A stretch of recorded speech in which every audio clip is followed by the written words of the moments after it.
चलो देखो बेटा, कल हम लोगों ने केपी और केसी के बीच में रिलेशन पढ़ा था, ठीक है। उसके कुछ न्यूमेरिकल सॉल्व किए थे। आज हम लोग देखेंगे कैरेक्टरिस्टिक्स ऑफ इक्विलिब्रियम कांस्टेंट। तो हेडिंग डालिए,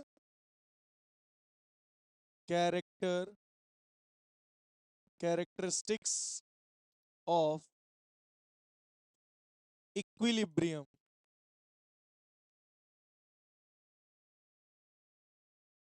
कांस्टेंट, ठीक है।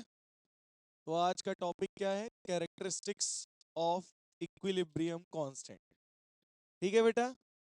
तो सबसे पहले लिखिए कि इक्विलिब्रियम कांस्टेंट किन चीजों पे नहीं डिपेंड करता। मतलब इक्विलिब्रियम कांस्टेंट पे फर्क नहीं पड़ता। समझ में आई क्यों नहीं पड़ता? तो क्यों नहीं पड़ता लिखो, it does not depend, it does not depend, it does not depend upon. किन किन चीजों पर इक्विलिब्रियम कांस्टेंट डिपेंड नहीं करता? पहला, initial concentration of reactant, initial concentration of reactant. इसका मतलब क्या है? कंसंट्रेशन, रिएक्टेंट का कंसंट्रेशन इनिशियल कितना भी हो, बहुत ज्यादा हो या बहुत कम हो, उससे इक्विलिब्रियम कांस्टेंट पे कोई भी फर्क नहीं पड़ना है, ठीक है। तो इनिशियल कंसंट्रेशन चाहे जितना लेके रिएक्शन करो, इक्विलिब्रियम कांस्टेंट जो था वही रहेगा। इनिशियल कंसंट्रेशन ऑफ रिएक्टेंट पे डिपेंड नहीं करता कौन? Equilibrium constant. दूसरा लिखिए, presence of catalyst, presence of catalyst. मतलब कैटलिस्ट हो या ना हो, उस पे भी इक्विलिब्रियम कांस्टेंट डिपेंड। मतलब तुम कोई रिएक्शन ले रहे हो, उसमें हजार हजार मोल है, कोई रिएक्शन ले रहे हो उसमें 10-10 हजार मोल है, तो क्या दोनों का इक्विलिब्रियम कांस्टेंट अलग होगा? नहीं, इक्विलिब्रियम कांस्टेंट पे कोई भी असर नहीं पड़ेगा। अब किसी में तुम कैटलिस्ट ले रहे हो, इक्विलिब्रियम कांस्टेंट पे फर्क नहीं पड़ना, कोई भी इक्विलिब्रियम जो था कांस्टेंट वही रहेगा, चाहे तुम इनिशियल कंसंट्रेशन कुछ भी लो, इनिशियल कंसंट्रेशन कुछ भी लो, equilibrium constant initial concentration of reactant पे डिपेंड नहीं करता, और प्रेजेंस ऑफ कैटलिस्ट पे भी नहीं डिपेंड करता। इक्विलिब्रियम कांस्टेंट जो रहेगा वही रहेगा, कैटलिस्ट आप कोई भी रखो, ठीक है। Presence of inert material, presence of inert material,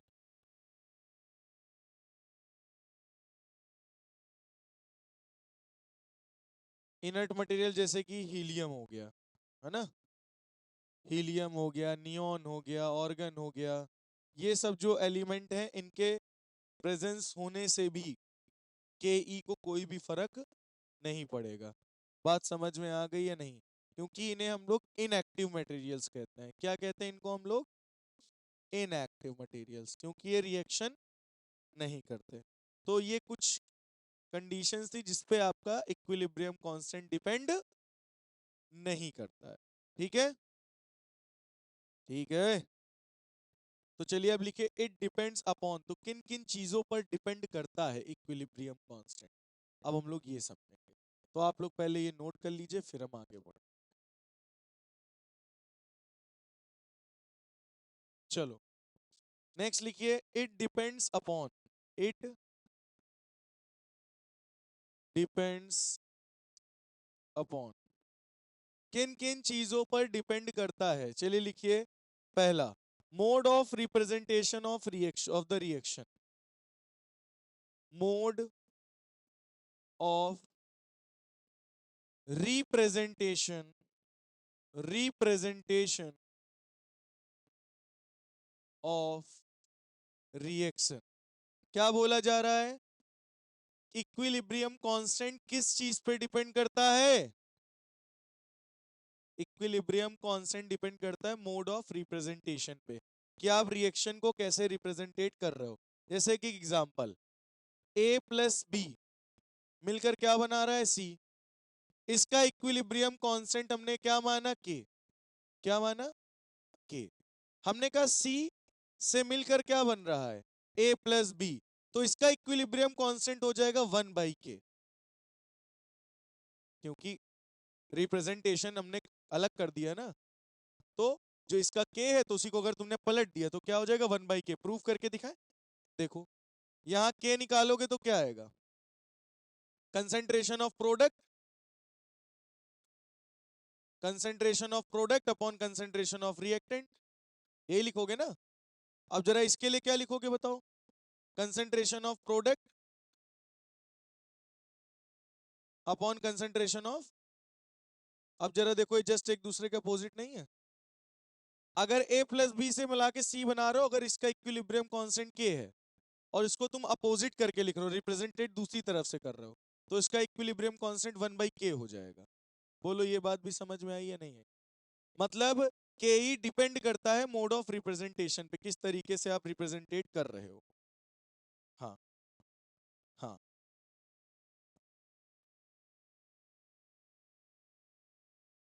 तो पहला किस पे डिपेंड करता है बेटा, equilibrium constant, mode of representation पे।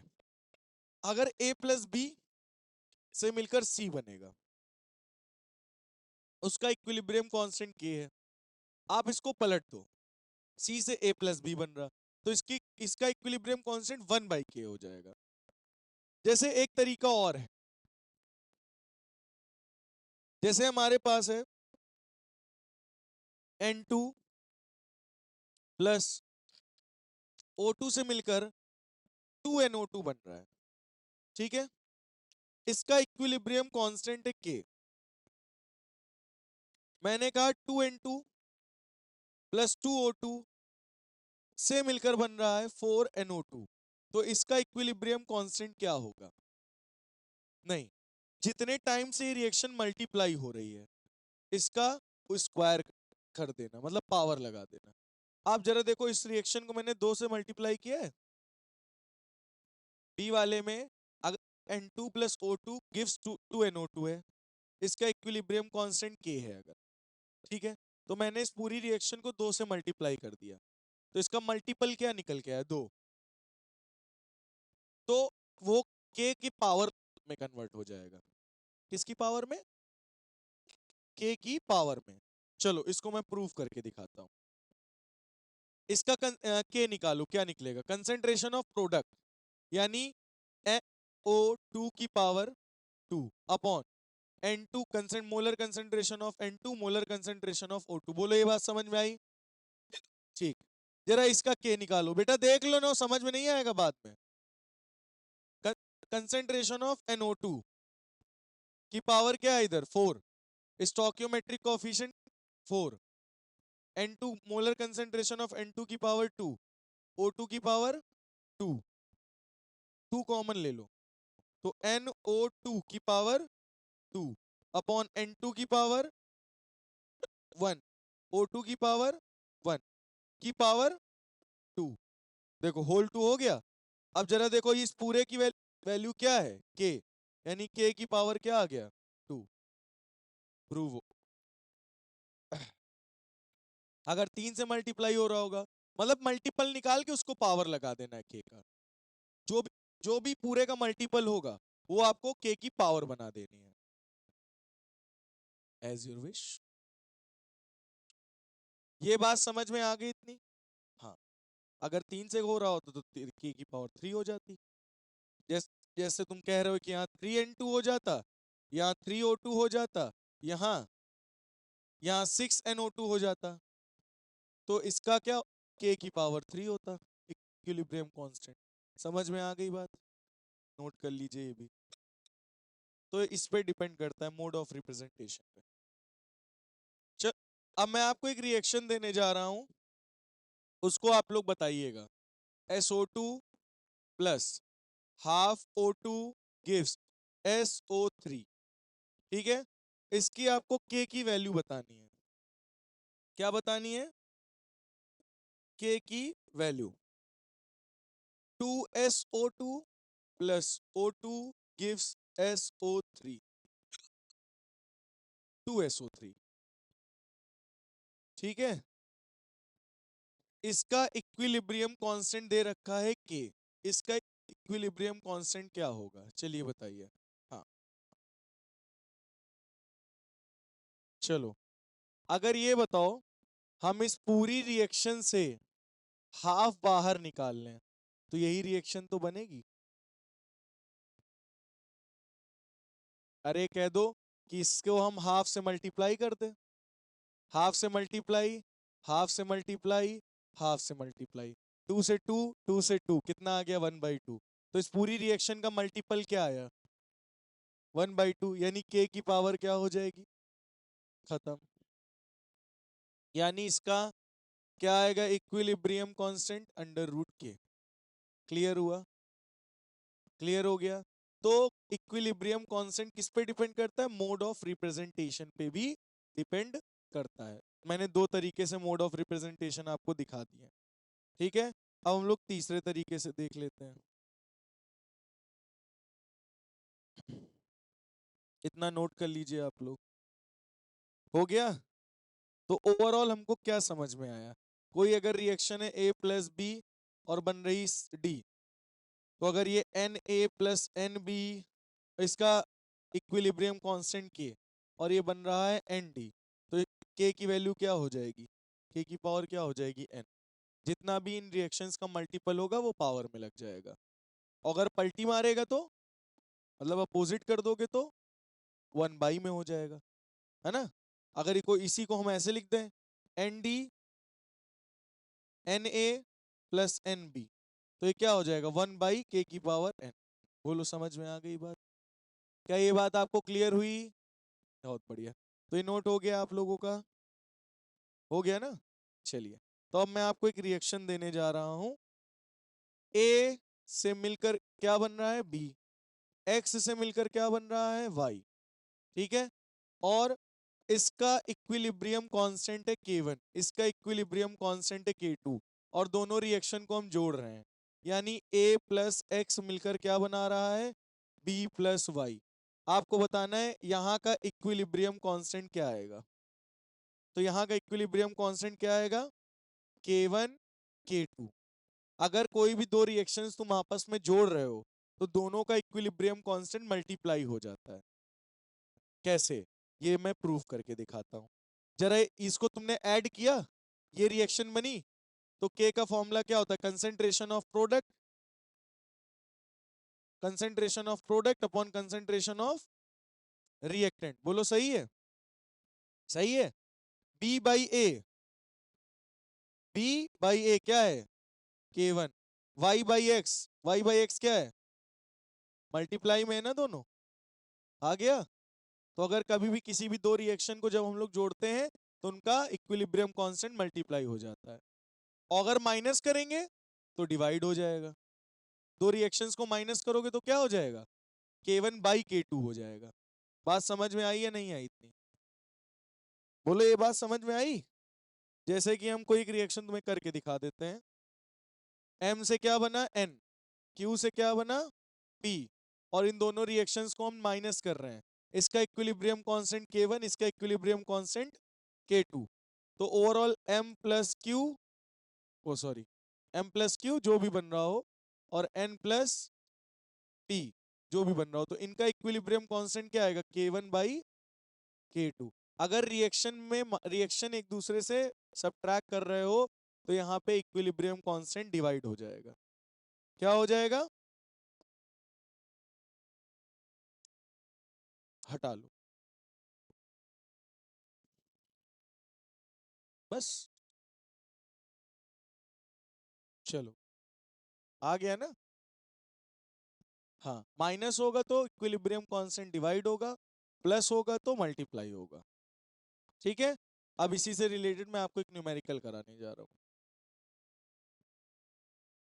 चलो, अब हम आपको एक रिएक्शन देने जा रहे हैं, H2+I2 gives to HI। ये भी गैसियस, ये भी गैसियस, ये भी गैसियस, ठीक है। इसका इक्विलिब्रियम कांस्टेंट दे रखा है 49, ठीक है। और इसी में हम कर दे रहे हैं HI gives 1/2H2 plus 1/2I2। इसका इक्विलिब्रियम कांस्टेंट क्या होगा? Option A 1/49, option B 1/7, option C 49, option D 7। तो आप लोग करिए जल्दी से इसको। चलो देखो क्या होगा। पहली चीज तो तुम्हें क्या दिख रहा है, ये H2I2 मिलकर 2HI बना रहा था, लेकिन इस रिएक्शन को मैंने पलट दिया, तो मतलब इसका इक्विलिब्रियम कांस्टेंट क्या हो जाएगा? अपॉन में। बोलो सही है। और यहाँ किसका मल्टीपल दिख रहा है? हाफ।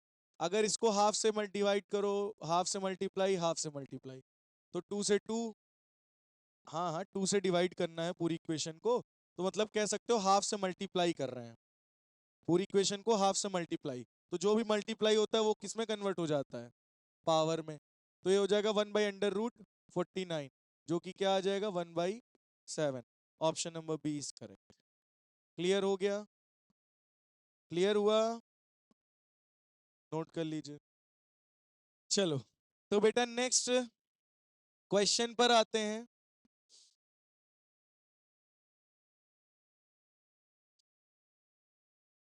नेक्स्ट क्वेश्चन है,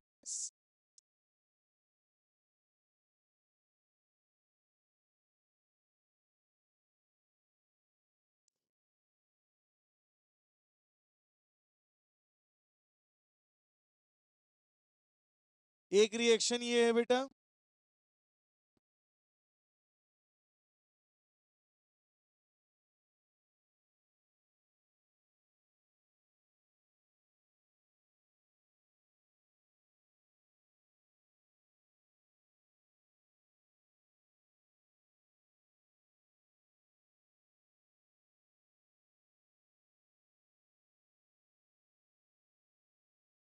चलो ये बेटा दो रिएक्शंस दी गई हैं।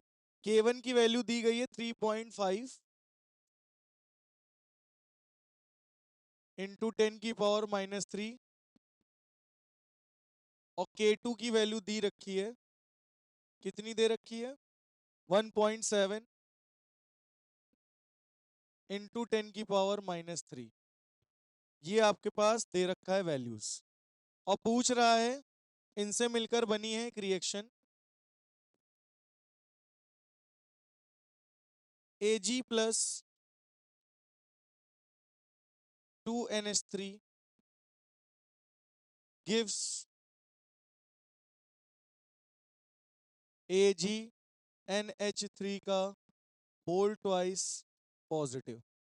अब आपको बताना है ये जो रिएक्शन है इसका इक्विलिब्रियम कांस्टेंट क्या होगा। चलिए बताइए, find equilibrium constant of this reaction.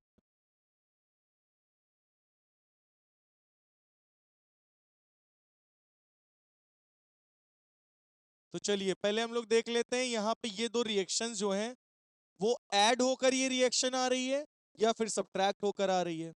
तो सबसे पहले हम इसको ऐड करके देखते हैं। तो AgNH3 प्लस से AgNH3 कैंसिल, ये बचा और प्लस ये बचा। ऐड करेंगे तो ये इधर है और ये इधर है, तो ये दोनों कैंसिल हो जाएंगे। Ag बचेगा, NH3 2NH3 बचेगा और ये बचेगा, मतलब ये दोनों रिएक्शन ऐड करके ही आई है। तो इसका मतलब इक्विलिब्रियम कांस्टेंट क्या होगा? मल्टीप्लाई हो जाएगा K1 into K2, that's it. Answer ले आओ। K1 कितना है? 3.5 इंटू 1.7 इंटू 10⁻⁻6, मल्टीप्लाई कर लो, आपका आंसर आ जाएगा। समझ में आया या नहीं आया?